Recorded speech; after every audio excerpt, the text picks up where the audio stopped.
गं गणपते नमः। बोलिए सच्चिदानंद सद्गुरु साईनाथ महाराज की जय। उपसंहार। अध्याय 51 पूर्ण हो चुका है और अब अंतिम अध्याय मूल ग्रंथ का 52वां अध्याय लिखा जा रहा है। उसी प्रकार सूची लिखने का वचन दिया है जिस प्रकार की अन्य मराठी धार्मिक काव्य ग्रंथों में विषय की सूची अंत में लिखी जाती है। अभाग्यवश हेमाड़पंत के कागज पत्रों की छानबीन करने पर भी वह सूची प्राप्त न हो सकी। तब बाबा के एक योग्य तथा धार्मिक भक्त ठाणे के अवकाश प्राप्त मामलदार श्री वी देव ने उसे रचकर प्रस्तुत किया। पुस्तक के प्रारंभ में ही विषय सूची देने तथा प्रत्येक अध्याय में विषय का संकेत शीर्षक स्वरूप लिखना ही आधुनिक प्रथा है, इसलिए यहाँ अनुक्रमणिका नहीं दी जा रही है। अतः इस अध्याय को उपसंहार समझना ही उपयुक्त होगा। अभाग्यवश हेमाड़पंत उस समय तक जीवित न रहे कि वे अपने लिखे हुए इस अध्याय की प्रति में संशोधन करके उसे छपने योग्य बनाते। श्री सद्गुरु साईं की महानता। हे साईं, मैं आपकी चरण वंदना कर आपसे शरण की याचना करता हूँ, क्योंकि आप ही इस अखिल विश्व के एकमात्र आधार है।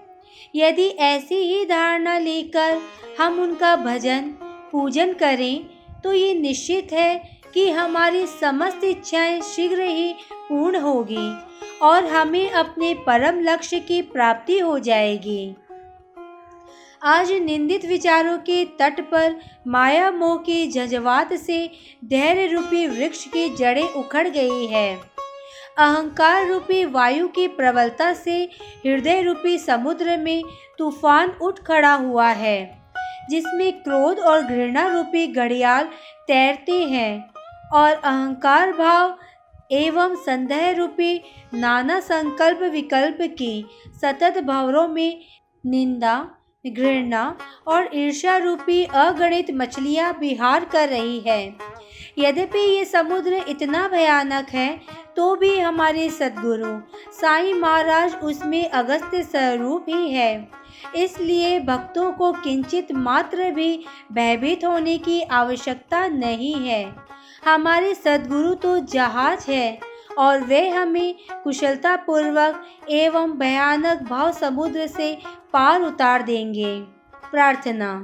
श्री सच्चिदानंद साईं महाराज को साष्टांग नमस्कार करके उनके चरण पकड़कर हम सब भक्तों के कल्याणार्थ उनसे प्रार्थना करते हैं कि हे साईं, हमारे मन की चंचलता और वासनाओं को दूर करो। हे प्रभु, तुम्हारे श्री चरणों के अतिरिक्त हम में किसी अन्य वस्तु की लालसा ना रहे। तुम्हारा ये चरित्र घर घर पहुँचे और इसका नित्य पठन पाठन हो। जो भक्त इसका प्रेम पूर्वक अध्ययन करे उनके समस्त संकट दूर कर दो। फलश्रुति।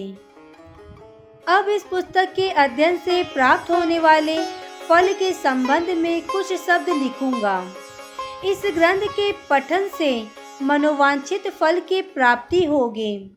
पवित्र गोदावरी नदी में स्नान कर शिरडी के समाधि मंदिर में श्री साईं बाबा की समाधि के दर्शन कर लेने के पश्चात इस ग्रंथ का पठन पाठन तथा श्रवण प्रारंभ करोगे तो तुम्हारी तिगुनी आपत्तियां भी दूर हो जाएगी।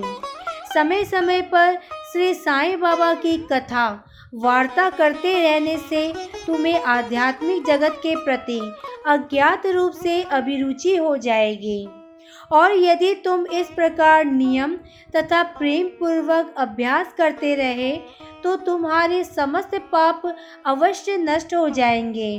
यदि सचमुच ही तुम आवागमन से मुक्ति चाहते हो तो तुम्हें साई कथाओं का नित्य पठन पाठन स्मरण और उनके चरणों में प्रांगण प्रीति रखनी चाहिए। साई कथा रूपी समुद्र का मंथन कर उसमें से प्राप्त रत्नों का दूसरों को वितरण करो। जिससे तुम्हें नित्य नूतन आनंद का अनुभव होगा और श्रोतागण अधपतन से बच जाएंगे। यदि भक्तगण अनन्य भाव से उनकी शरण आए तो उनका ममत्व नष्ट होकर बाबा से अभिन्नता प्राप्त हो जाएगी। जैसे कि नदी समुद्र में मिल जाती है, यदि तुम 3 अवस्थाओं अर्थात जागृति, स्वप्न और निद्रा, इनमें से किसी एक में भी साईं चिंतन में लीन हो जाओ तो तुम्हारा सांसारिक चक्र से छुटकारा हो जाएगा।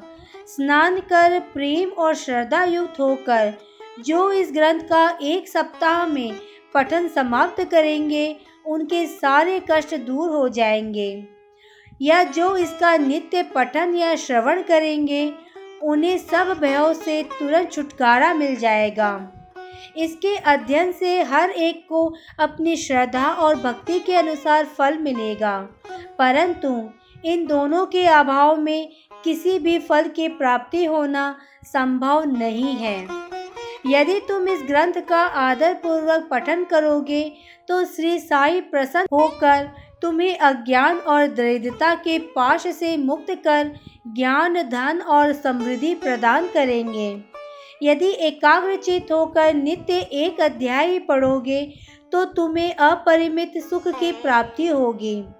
इस ग्रंथ को अपने घर पर गुरु पूर्णिमा, गोपाल अष्टमी, रामनवमी, विजयादशमी और दीपावली के दिन अवश्य पढ़ना चाहिए।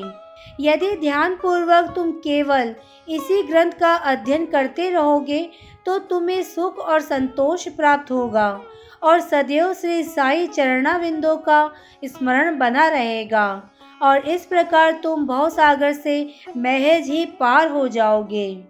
इसके अध्ययन से रोगियों को स्वास्थ्य, निर्धनों को धन, दुखित और पीड़ितों को संपन्नता मिलेगी तथा मन के समस्त विकार दूर होकर मानसिक शांति प्राप्त होगी।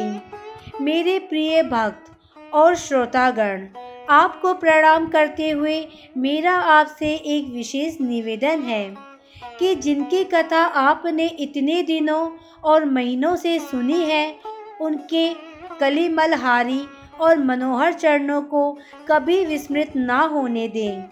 जिस उत्साह, श्रद्धा और लगन के साथ आप इन कथाओं का पठन या श्रवण करेंगे, श्री साईं बाबा वैसे ही सेवा करने की बुद्धि हमें प्रदान करेंगे। लेखक और पाठक इस कार्य में परस्पर सहयोग देकर सुखी होवे। प्रसाद याचना। अंत में हम इस पुस्तक को समाप्त करते हुए सर्वशक्तिमान परमात्मा से निम्नलिखित कृपा प्रसाद याचना करते हैं। हे ईश्वर, पाठकों और भक्त को श्री साईं चरणों में पूर्ण और अनन्य भक्ति दो। श्री साईं का मनोहर स्वरूप ही उनकी आँखों में सदा बसा रहे और वे समस्त प्राणियों में देवादिदेव साईं भगवान का ही दर्शन करें। एवं तो श्री सद्गुरु साईनाथ प्रणवस्तु शुभम भवतु। ओम श्री साईं यशकाय शिरडीवासिने नमः। ओम श्री साईनाथाय नमः।